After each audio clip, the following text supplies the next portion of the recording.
আসসালামু আলাইকুম, আমি সাদিয়া আফরিন। আপনাদের সবাইকে ওয়েলকাম করছি আমার আজকের ব্লগটি দেখার জন্য।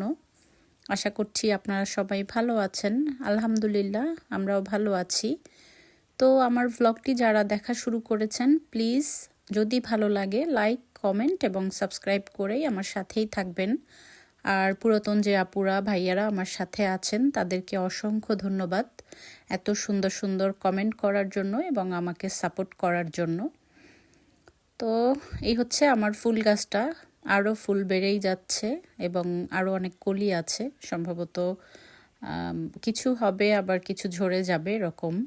তো খুব ভালো লাগে, প্রতিদিনই ফুল গাছটার দিকে কিছু সময় তাকিয়ে থাকতে ইচ্ছা করে। আর এদিকে আজকে আমাদের এখানে রবিবার, তো আমার একটু রান্না করতে হবে।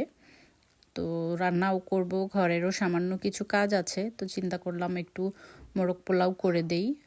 আমার যেদিন একটু ক্লিনিংয়ের কাজ থাকে ওই দিন আমি একটু শর্টকাটেই সারি।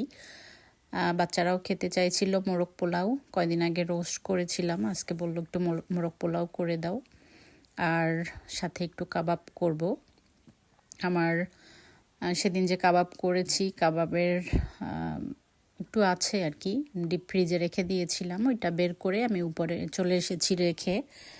যতক্ষণ পর্যন্ত ওটা না গলে ততক্ষণ পর্যন্ত আমি আমার অন্য কাজগুলো সারি। আর এই তো আমার উপরের রুম থেকে আমার গাছটা খুব সুন্দরভাবে দেখা যাচ্ছে, তো ভালো লাগে আর কি। আরও চিন্তা করেছি কয়েকটা গাছ লাগাতে হবে। গত বছর লাগানো হয়নি, এর আগে লাগিয়েছিলাম। আর এদিকে আমার শীতের কাপড়গুলো আমি উঠিয়ে রাখবো, এগুলো হচ্ছে ভারী যেগুলো, দুই একটা উঠিয়ে রেখেছি আর কিছু বাইরে রেখেছিলাম। কারণ হচ্ছে এবার শীত কেন যেন যাচ্ছিলই না। সাধারণত মার্চ এপ্রিল মাসের দিকে জ্যাকেট পরতে হয় না, কিন্তু এই বছর এপ্রিলেও পরেছি জ্যাকেট।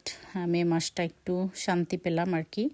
তো যাই হোক, এগুলো আমি এখন সব উঠিয়ে রাখবো। আমাদের এখানে কয়েক টাইপের কাপড় প্রয়োজন হয়, দেখা যায় একটু ঠান্ডা একটু গরম এরকম করতে করতে অনেক টাইপের কাপড় প্রয়োজন হয়। আর কিছু কাপড় ছোট হয়ে গিয়েছে, বাচ্চাদের পুরাতন হয়ে গিয়েছে, ওইগুলো আমি এভাবে করে ব্যাগে ভরে রাখছি, এগুলো চ্যারিটিতে দিয়ে দেব। তো ব্যাগে ভরে রাখলে যখন যাই কোথাও, তখন যে বক্সগুলো থাকে যেগুলো কাপড় রাখার জন্য এখানে রেখে আসব। 2-3 ব্যাগ অলরেডি রেখেছি, আরও আজকেও একটা করলাম। তো এদিকে আমি রুমগুলো একটু ক্লিন করে নেব। আমি প্রত্যেক রবিবার আমার ঘরটাকে একটু ডিপ ক্লিন করে নেই। এরপর হয়তো দেখা যায় বাইরে যাই বা সময় পাই না, জন্য হয় না। আর এদিকে এটা হচ্ছে আমার মেয়ের রুম, ও উঠে গিয়েছে, ওর রুমটাও একটু ক্লিন করে দেব। কিছু কিছু ও করে রাখে আর কিছু কিছু আমাকে করে দিতে হয়। তো যাই হোক, আমার মেয়ের রুমটাও ক্লিন করছি। আর সবাই এত সুন্দর সুন্দর ভিডিও দিচ্ছেন, খুব ভালো লাগে। মাঝে মাঝে অনেক আপুদের ভিডিও একটু দেখতে দেরি হয়, এজন্য দুঃখিত। কারণ একটু বাইরে যেতে হয়, সবসময় তো বাসায় থাকা হয় না, তারপরও চেষ্টা করি সব আপুদের ভিডিও দেখার জন্য। আর এদিকে আমি টুকটাক গুছিয়ে অলরেডি নিয়েছি, আর একটু হুবার মেরে দেব আমি। আর এদিকে টুকটাক কাজ না করলে হয়তো দেখা যায় আবার যখন বাইরে চলে যাব ওই দিন আর তো কাজ করা হবে না। তো আজকে পুরো ঘরের টুকটাক যতটুকু কাজ আছে সব করে নিচ্ছি। এগুলো বেডগুলো চেঞ্জ করে নেব।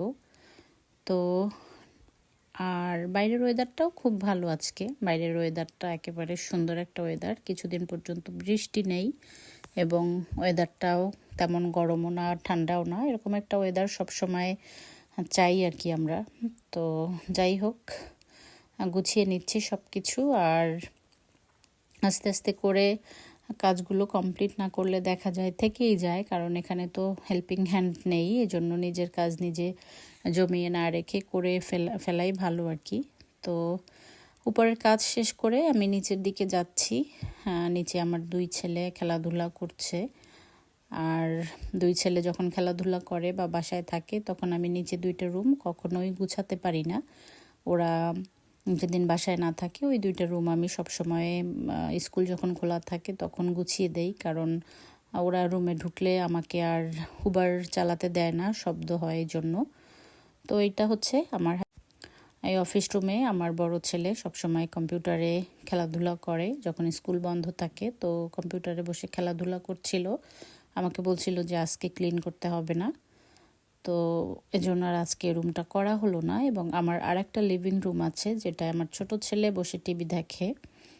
ও যখন স্কুল থাকে না তখন সে রুমটা দখল করে রাখে, সে এখানে আমাকে ঢুকতে দেয় না, বলে এটা পরে করো।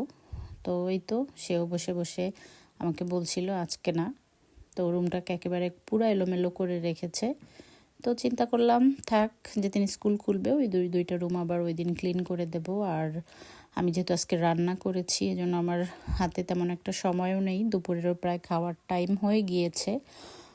তো যাই হোক, টুকটাক ফার্নিচার মুছে গুছিয়ে আমি আবার একটু কিচেনে চলে এসেছি। আমার কিচেনে আরও একটু কাজ আছে, সেটা হচ্ছে আমি যে কাবাবটা রেখে গিয়েছিলাম আমি সেটাকে এখন ভেজে নেব। তো আমার হাতের কাবাবটা বাচ্চারা খুব পছন্দ করে, এই জন্য ওদের জন্য মাঝে মাঝে বানাই, না হয় কাবাবটা বানাতে আসলে একটু ঝামেলাই লাগে আমার। তো এই তো সব কিছু গুছিয়ে নিয়েছি, আর এদিকে আমি কাবাবটা এখন ভেজে নেব।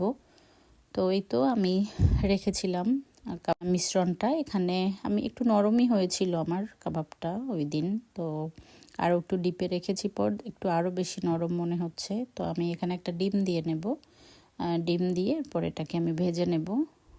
তো এক হাত দিয়ে ভিডিও করা এবং এক হাত দিয়ে কাজ করা একটু কঠিন হয়ে যায় অবশ্য। তো যাই হোক, উপরে সব কিছু গুছিয়েছি, পুরাটা ঘর মোটামুটি ডিপ ক্লিন করে নিচে নেমে এখন কাবাবটা ভেজে নেব। এরপর দুপুরের খাবার রেডি করে বাচ্চাদের খাবার দিয়ে দেব, আমরাও খাবো। তো আপনাদের কাছ থেকে বিদায় নিয়ে নেই, ভালো থাকবেন সবাই। সবাইকে আবারও অসংখ্য ধন্যবাদ জানাচ্ছি আমাকে সাপোর্ট করার জন্য, ভালোবাসা দেওয়ার জন্য। তো ভালো থাকবেন সবাই, এই প্রত্যাশায় আজকের মতো বিদায় নিয়ে নিচ্ছি। আল্লাহ হাফেজ।